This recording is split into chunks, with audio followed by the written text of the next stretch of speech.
Ce matin, comme chaque jour depuis 6 ans, ma mère est venue me réveiller pour l'école. J'avais mal dormi, tourmenté par des cauchemars récurrents que je n'arrivais pas à expliquer.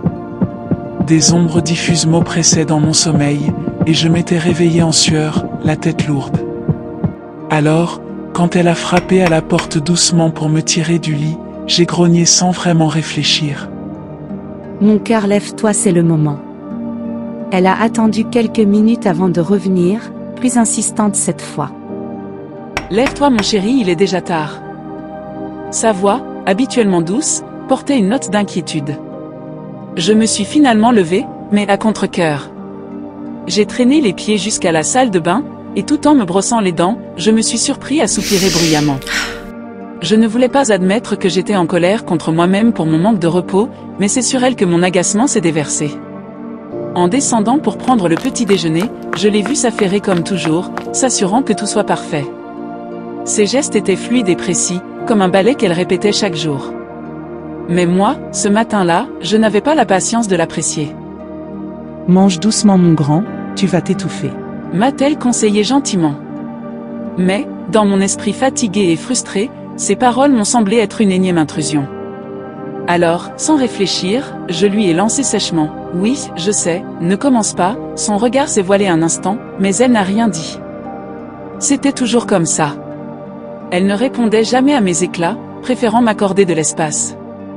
Elle m'a ensuite posé ses questions habituelles. « As-tu pris ton déjeuner ? T'es-tu brossé les dents ? Tes affaires sont-elles prêtes ?» Des questions qu'elle me posait chaque jour, et qui, dans mon esprit d'adolescent, sonnaient comme un disque rayé. Frustré, j'ai répliqué avec impatience, « Oui, je t'ai déjà dit oui. » Elle n'a pas bronché, me souriant simplement avec cette douceur qui, à ce moment précis, m'a exaspéré.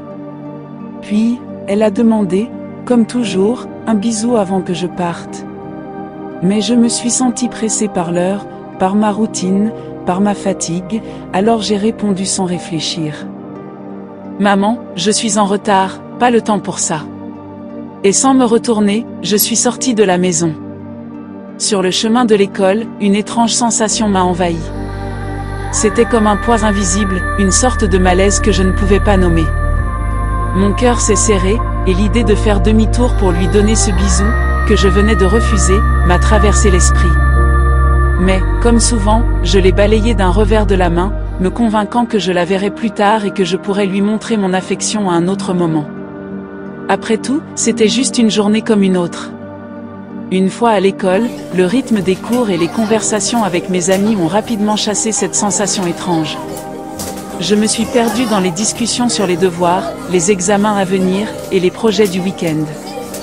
À aucun moment, je n'ai pensé que quelque chose de grave pourrait se passer. La vie continuait son cours, et je m'étais habituée à penser qu'elle resterait toujours ainsi, inébranlable. Mais en rentrant chez moi, quelque chose semblait différent. Il n'y avait pas la douce odeur du dîner qui mijotait, ni le son habituel de la télévision en arrière-plan. Et surtout, ma mère n'était pas là pour m'accueillir à la porte avec son sourire chaleureux. J'ai d'abord pensé qu'elle était simplement occupée, peut-être dans une autre pièce. Alors, j'ai sonné, attendant qu'elle apparaisse.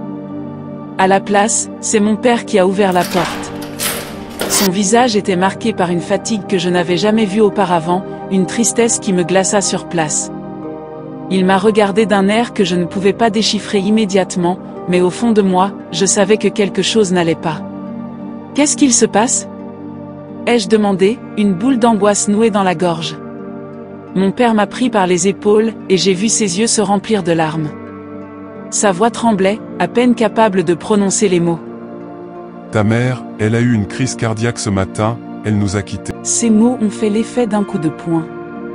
Le monde autour de moi s'est effondré en un instant. J'ai senti mes jambes se dérober sous moi, et mon esprit refusait d'accepter ce que je venais d'entendre.